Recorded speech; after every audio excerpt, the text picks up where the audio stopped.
Hello all, once again it's for 11th Commerce video lecture 2 for types of market based on competition. In the live lecture we had studied about the segmentation of market. The segmentation, this is just a rewind. Segmentation of market is done on the basis of location, on the basis of quantity. On the basis of location it was local market, regional market, national market, international market. On the basis of quantity it was wholesale market, retail market. On the basis of competition now we need to study, and that is the cream part of this chapter. We are talking about perfect competition market. Perfect competition is a market where there are same type of products or say similar type of products are being purchased and sold by numerous buyers and sellers. Before starting the topic, this is an ideal market, but this is not practically seen. This is just a theoretical aspect, but a very important one. Fine. This is not seen anywhere because there are some characteristics which is ideally not at all practical. So it is just a theoretical aspect. I again repeat, perfect competition is a market where there are numerous buyers and sellers. You can term it as uncountable buyers and sellers which sell the similar type of product, not similar, the same type of product. That is known as identical product. Say for example a soap is available, then a same type of soap all over the country of same size, same shape, same color, same fragrance, same price. It has been sold in all over the market. Not similar, identical, same to same product is sold of same quality, same size, same shape, with same fragrance. Then this market is known as, we can say, perfect competition market. This market is not seen anywhere except in the market of wheat grains, because wheat are similar, right? Wheat are same. Talking about the characteristic, again I will repeat the definition. It is a type of a market where there are numerous buyers and sellers which sell and purchase the identical product, that is same type of product, having no difference in size, shape, form, price, quality, quantity. It's the same all over the market. Talking about the characteristic, first is numerous buyers and sellers. In this type of market, there are numerous buyers and sellers, means a very large quantity that actually cannot be counted. You can term it as uncountable. There are uncountable buyers and sellers, and when the quantity is so large, the buyers and sellers both are like a drop of a water in an ocean.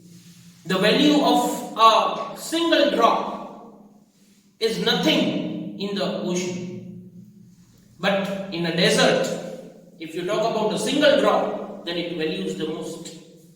I am talking about perfect competition market where there are numerous buyers and sellers, that is next to uncountable. No single buyer or no single seller can affect the price of the market. The first, this you need to write in the content, you can see in the book as well, it is written in this way only, that there are numerous buyers and sellers which sell and purchase in the market. The quantity is so large that not a single buyer or a single seller can impact the market with its demand and supply. If you talk about demand and supply also, if one single buyer will not buy the commodity, then there will be no effect on the overall market demand of the commodity. Same way, if a single seller will not supply in the market, then there will be no effect on the overall supply of the commodity in the market. Same way, if you talk about the price, then actually price of the commodity, you have learned in the chapter of supply, in the determination of price, that price has been determined by two factors, that is demand and supply. But in this market, the quantity of buyers and sellers is so large that no single buyer or no single seller can affect or impact the price of the commodity. Fine? Got the first point? Second is identical products. Identical products are the products which are same in size, in shape, in form, in quality, and all the other parameters. In this type of market, same to same products, or say only single product of same size, same shape, same form, in same quality, in same quantity is sold in the market. But this does not become a monopoly market. Why? Because I need to differentiate. In monopoly market, there is only one seller or producer who sells the same type of product. But the producer is one. In perfect competition, the producers and sellers are numerous, but they are selling the same type of product. So the second point is identical product. Means in this type of market, the same type of quality, same type of quantity, same size, same shape is being seen. Third is free entry, free exit. In the perfect competition market, any number of sellers, any number of firms are free to enter the market and do the business and try their luck. Same way, a firm which bears a huge loss can anytime exit the market.